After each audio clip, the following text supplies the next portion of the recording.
Alright, welcome back everyone. Let's pick up from where we left off. And we did these problems in previous videos.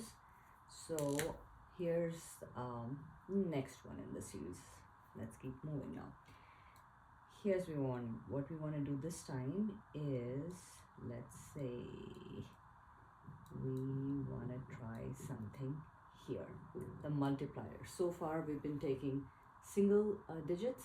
We had three, and we played around with the terms inside. This time let's add some more in that first bracket. And before we move on, actually I did want to touch upon one thing real quick. Just the commutative law. I think I assume we all know that. If I multiply two numbers and I say a times b, such as in this case 2 times 4 plus 3, it's the same as this, right? So it's the same as 4 plus 3 times 2. With that in mind, let's keep moving. So this time, now that we already know that 2 times 4 plus 3 is 2 times 4 plus 2 times 3, right? So I'm going to use this now, and again, like I said, if you need to look at this, how we came to this, you just can go back to the previous video, but I want to now work on this one. So what we're going to do is, we are not playing around with this box anymore. We're going to come here and do something similar to what we did with the right hand side. And I'll make that 2 plus 1, so that's one block right here. Okay, that's my one block here, and I know that this block times, it's kind of in this pattern, right?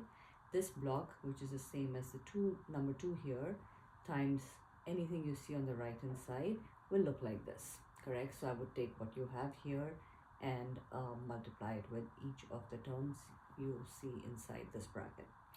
So moving along the same way, what this really means is this block, okay, let's call this one box, so which is equivalent to what I had here. So this box, okay, times 4, this number, see how it's the same as this, plus same as this, and then this box again, which was the number 2, see these are the boxes I'm talking about, right, times 3, right? So you see how this is equivalent to this is equivalent to this, right? Now I'm actually going to move the contents of the box in here. So this goes in here, and let me do the same here. All right, so I've replaced this box with the contents in here, which is nothing but, again, what is this? This is 2 marble chips plus 1 log, right, times 4. And then I'm going to take this out because I replaced it really with what I needed. Okay, keep the plus, and again the same way, 2 plus 1 here, I'm going to move this out, okay, times 3. Okay, so you see how I could break this down, right? That gives me this times 4 plus this times 3. Very similar to this, the one we did previously with one multiplier. And then you know how to break this down. Remember how we said it's commutative? So whether I do compare it with this one, right? So whether I do 2 times 4 plus 3 or I do 4 plus 3 times 2, it's the same. And in this case, I will write that down as 2 times 4 plus 1 times 4 plus 2 times 3 plus 1 times 3. Just because we know how to do this kind of a problem, right? So we just break it down, and that's how we do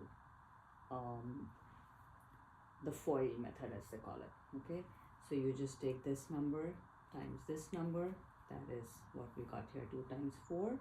Then you take a plus, this times this number, and then you just break it down likewise. 2 times 3, and 1 times 3. So whichever way you go, you can do it in many ways. The idea is each of these terms, you do this and this, and then this and this, right? 2 times 4 plus 2 times 3, and then you can do plus, you can do this next. 1 times 4 plus 1 times 3. Okay, it does, as you can see, the order it doesn't really matter in terms of multiplication, since multiplication is commutative. And with this, let's do another quick video with where we'll just solve some problems now. Okay, I think we got the idea, and now let's get some practice. So see you soon.